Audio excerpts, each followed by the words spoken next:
وَلَقَدْ خَلَقْنَا الْإِنسَانَ مِنْ سُلَالَةٍ مِنْ طِينٍ ثُمَّ جَعَلْنَاهُ نُطْفَةً فِي قَرَارٍ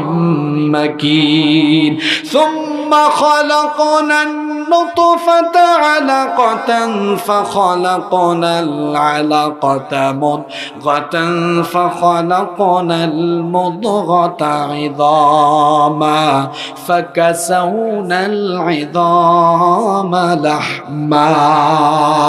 আল্লাহ বলছেন শোন বান্দা তোকে কিভাবে বানিয়েছি এক ফোঁটা স্পার্ম এক ফোঁটা শুক্রাণু থেকে আমি তোকে বানানো শুরু করেছি তোমার বাপের ঔরস থেকে নির্গত হওয়া সবেগে নির্গত হওয়া এক ফোঁটা নাপাক পানি থেকে আমি তোমাকে বানানো শুরু করেছি এই দুনিয়াতে বহু মানুষ টাকা পয়সা ক্ষমতা